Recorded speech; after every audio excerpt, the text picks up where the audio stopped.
Hello students, कैसे हो सभी। आई होप काफ़ी अच्छे होंगे। मैं निशांत गोयल आप सभी का स्वागत करता हूं हमारे यूट्यूब चैनल पर।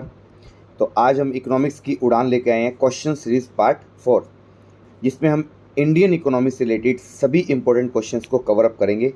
तो पूरा वीडियो बहुत ध्यान से देखिएगा। तो चलिए साथियों, स्टार्ट करते हैं हमारी इकोनॉमिक्स की उड़ान। फर्स्ट क्वेश्चन आता है, भारत में योजना आयोग का गठन कब किया गया। तो इस क्वेश्चन का राइट आंसर आता है 15 मार्च 1950 को प्लानिंग कमीशन की क्या की गई थी, इस्टेब्लिशमेंट की गई थी। प्लानिंग कमीशन की बात करें तो प्लानिंग कमीशन की इस्टेब्लिशमेंट 15 मार्च 1950 को हुई थी। प्लानिंग कमीशन का चेयरमैन कौन होता है, तो याद रखना प्यारे बच्चों, प्लानिंग कमीशन का चेयरमैन होता है प्रधानमंत्री। और प्लानिंग कमीशन के फर्स्ट चेयरमैन कौन थे, तो इसके फर्स्ट चेयरमैन थे जवाहरलाल नेहरू थे। प्लानिंग कमीशन में कितने साल का प्लान बनाया जाता है, तो 5 साल के लिए इसमें क्या बनाया जाता है, प्लान बनाया जाता है। और बाद में इसी प्लानिंग कमीशन को ख़त्म कर क्या लाया गया है, नीति आयोग लाया गया। तो प्लानिंग कमीशन का नया नाम क्या है प्यारे बच्चों, नीति आयोग है। और नीति आयोग की स्थापना कब हुई, 1 जनवरी 2015 को हुई थी नीति आयोग की इस्टेब्लिशमेंट। नीति आयोग का चेयरमैन भी कौन होता है, प्राइम मिनिस्टर होता है। और नीति आयोग के फर्स्ट चेयरमैन थे Narendra Modi ji. First chairman current में भी यही है, नरेंद्र मोदी जी हैं। नीति आयोग के अंदर ध्यान रखना है प्यारे बच्चों, 15 साल की 15 ईयर के लिए क्या बनाया जाता है, नीतियाँ बनाई जाती है। प्लानिंग कमीशन में 5 साल के लिए, नीति आयोग में 15 साल के लिए नीतियाँ बनाई जाती हैं। नेक्स्ट क्वेश्चन, ब्याज की दर और उपभोग के स्तर में बीच के संबंध पर सबसे पहले किसने कल्पना की थी। तो जो हमारा ब्याज की दर होती है और उपभोक्ता के स्तर के बीच में रिलेशन सबसे पहले किसने बताया था, तो मिल्टन फ्राइडमैन ने बताया था। ब्याज जो हमारा जो रेट ऑफ इंटरेस्ट होता है और उपभोक्ता कंज्यूमर के जो स्टेटस जो लेवल होता है उसके बीच में कंपैरिजन किसने बताया था, मिल्टन फ्राइडमैन ने बताया था। इसी के साथ जो भी बच्चे ये वीडियो देख रहे हैं वो बच्चे मुझे कमेंट बॉक्स में कमेंट करके बताइए, फादर ऑफ बजट किसे कहा जाता है।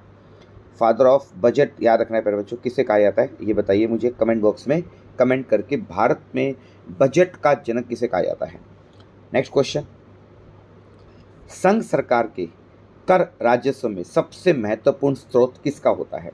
तो जो हमारी यूनियन मिनिस्ट्री होती है या यूनियन गवर्नमेंट होती है, तो सेंट्रल गवर्नमेंट के अंदर जो टैक्स रिवेन्यू में सबसे ज़्यादा कंट्रीब्यूशन कौन से टैक्स का होता है, तो सबसे ज़्यादा कंट्रीब्यूशन किसका होता है प्यारे बच्चों, याद रखना है कॉरपोरेशन टैक्स का, निगम कर का होता है। सेंट्रल गवर्नमेंट को जो टैक्स का रिवेन्यू जनरेट होता है सबसे ज़्यादा कहाँ से होता है, तो वो होता है कॉरपोरेशन टैक्स से होता है, निगम कर से होता है। टैक्स 2 प्रकार का होता है, डायरेक्ट और इनडायरेक्ट टैक्स। इनकम टैक्स किस प्रकार का टैक्स है, याद रखना है प्यारे बच्चों, डायरेक्ट टैक्स है। हाउस टैक्स किस प्रकार का टैक्स है, डायरेक्ट टैक्स है। वेल्थ टैक्स किस प्रकार का टैक्स है, तो वो डायरेक्ट टैक्स है। नेक्स्ट क्वेश्चन,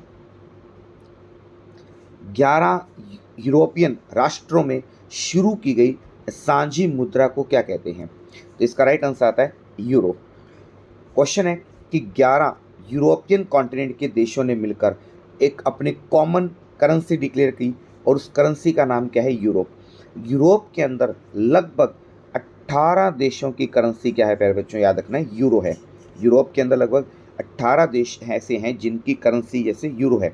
जैसे इंडिया की करेंसी रुपी है, अमेरिका की डॉलर है, ब्रिटेन की पाउंड है, उसी प्रकार से यूरोप के अंदर जैसे जर्मनी, फ्रांस, नीदरलैंड,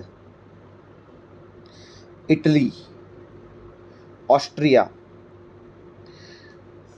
बेल्जियम, इन सब कंट्रीज़ की करेंसी क्या है, यूरो है। तो 11 देशों ने मिलकर स्टार्ट की थी अपनी कॉमन करेंसी जिसका नाम था यूरो। अब ये धीरे धीरे बढ़कर लगभग 18 देशों की करेंसी क्या है, तो वो है यूरो है। नेक्स्ट क्वेश्चन की बात करें, जीएसटी क्या है। तो GST is an indirect tax है, एक अप्रत्यक्ष कर है। GST goods and service tax. India में जीएसटी को कब इम्प्लीमेंट किया गया था, 1 जुलाई 2017 को भारत में जीएसटी लागू किया गया था। और जीएसटी लागू करने वाला दुनिया का पहला देश कौन सा था, तो याद रखना है प्यारे बच्चों, फ्रांस। वर्ल्ड में सबसे पहले जीएसटी किसने लागू किया? फ्रांस में। और फ्रांस में जीएसटी कब आया था? 1954 के अंदर आया था। जीएसटी का हेड ऑफिस है दिल्ली के अंदर। जीएसटी का हेड ऑफिस दिल्ली में है। और जीएसटी की टैगलाइन याद रखनी है आपको, one nation one tax. GST की टैगलाइन है वन नेशन वन टैक्स, एक देश एक कर। जीएसटी की क्या है? टैगलाइन है। जिस प्रकार से प्लानिंग कमीशन का चेयरमैन कौन होता है? प्रधानमंत्री। नीति आयोग का चेयरमैन कौन होता है? Prime minister. As it is GST का चेयरमैन कौन होता है? तो वो होता है फाइनेंस मिनिस्टर। जो भी एट प्रेजेंट कंट्री का फाइनेंस मिनिस्टर होगा या होगी, वही जीएसटी का क्या होता है? चेयरमैन होता है। और याद रखना आपको प्यारे बच्चों, जीएसटी के फर्स्ट चेयरमैन कौन थे? तो फर्स्ट चेयरमैन थे अरुण जेटली। जीएसटी के फर्स्ट चेयरमैन कौन थे? अरुण जेटली थे। नेक्स्ट क्वेश्चन, दृश्य निर्यात और दृश्य आयात के मूल्य में अंतर को क्या कहते हैं? तो इस क्वेश्चन का राइट आंसर आता है व्यापार शेष, ट्रेड बैलेंस के नाम से जाना जाता है। वैल्यू ऑफ सेंस एसेस export and cess import called.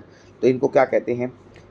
Trade balance कहते हैं। जो भी हम एक साल के अंदर, एक फाइनेंशियल ईयर में जो भी हम इंपोर्ट करते हैं या एक्सपोर्ट करते हैं, उसके बीच का जो डिफरेंस कहलाता है वो क्या कहलाता है? ट्रेड बैलेंस या बैलेंस ऑफ ट्रेड कहलाता है। जैसे मैं आपको एग्जांपल से समझाता हूँ। ये इंडिया है और ये है चाइना।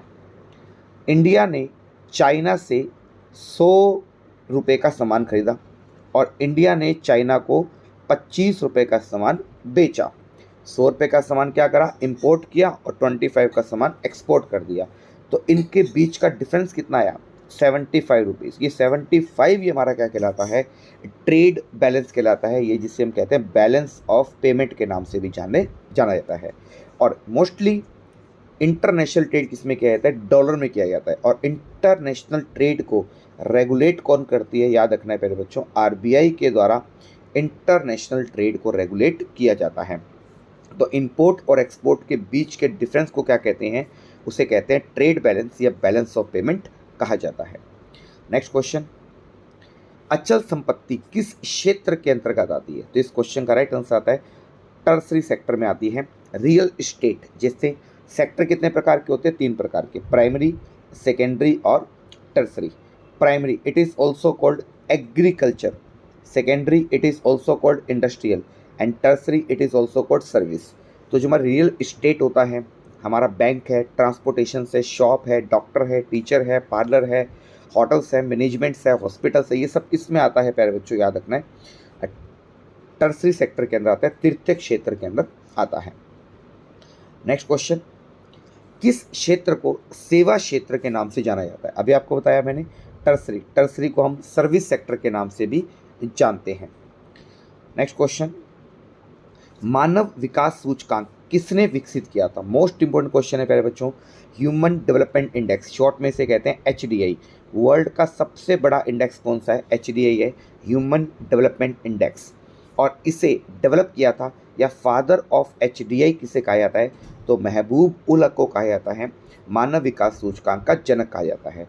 और ये पाकिस्तान के रहने वाले हैं महबूब उल हक। और इनका साथ दिया था इंडिया के इकोनॉमिक्स टैंक अमर्त्य सेन। अमर्त्य सेन और महबूब उल हक, इन दोनों ने ही एचडीआई इंडेक्स को क्या किया था? जनरेट किया था। एचडीआई इंडेक्स के अंदर ध्यान रखना है प्यारे बच्चों, 3 चीज़ों को बेस माना जाता है। फर्स्ट, उस कंट्री का हेल्थ स्ट्रक्चर कैसा है। सेकंड, उस कंट्री का एजुकेशन लेवल कैसा है। थर्ड, उस कंट्री की पर कैपिटा इनकम कितनी है।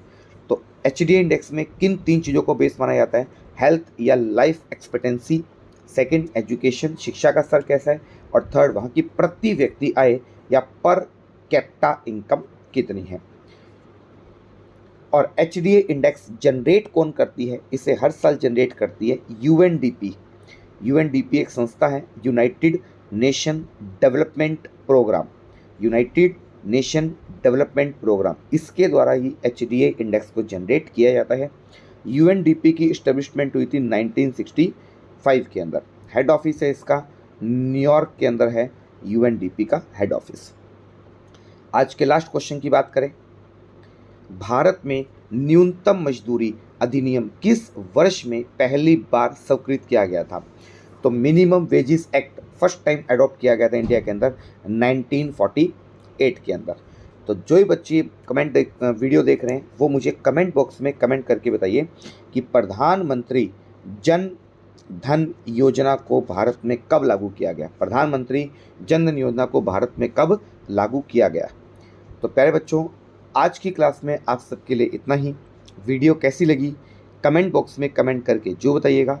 इसी तरीके से आपके लिए क्वेश्चन सीरीज लाते रहेंगे ताकि आपकी तैयारी बहुत बढ़िया तरीके से बेहतर हो सके और आप सिलेक्शन ले सकें। तो थैंक यू स्टूडेंट्स, खुश रहें, स्वस्थ रहें।